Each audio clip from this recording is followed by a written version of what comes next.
বিশ্বজুড়ে প্লাস্টিক দূষণ মোকাবেলায় একটি উল্লেখযোগ্য বৈজ্ঞানিক আবিষ্কার করেছে গবেষকরা।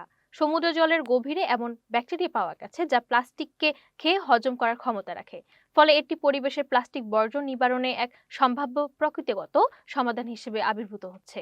গবেষণায় দেখা গেছে এই ব্যাকটেরিয়াগুলোকে পেটাস নামক বিশেষ এনজাইম ব্যবহার করে প্লাস্টিক, বিশেষ করে পেট বস্তুকে ভেঙে ফেলতে পারে।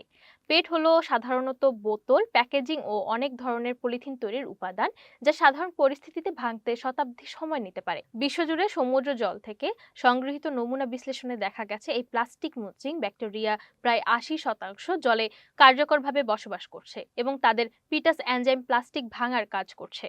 গবেষকরা মনে করেন মানুষ তৈরি প্লাস্টিক দূষণের কারণে এই ব্যাকটেরিয়া পরিবেশের সঙ্গে খাপ খাইয়ে এমন প্রকৃতিগত অনুকূল পরিবর্তন অতিক্রম করেছে। তবে বিজ্ঞানীরা সতর্ক করেছেন, এই ব্যাকটেরিয়া বা তাদের এনজাইম এখনই সমুদ্রে প্লাস্টিক দূষণ শেষ করতে পারবে না। প্রকৃতিগত গতিতে এই প্লাস্টিক হজম প্রক্রিয়া এখনো খুব ধীর এবং বৈজ্ঞানিক উন্নয়ন ও পরিবেশগত ব্যবস্থাপনা ছাড়া এটি পর্যাপ্ত সমাধান নয় বলেও মনে করছেন গবেষকরা।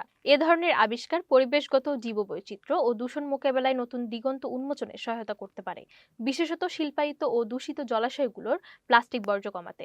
বিজ্ঞানীরা এই ব্যাকটেরিয়ার শক্তি বর্ধিত করা এবং কার্যকরভাবে কাজে লাগানোর উপায় অনুসন্ধানে কাজ চালিয়ে যাচ্ছেন।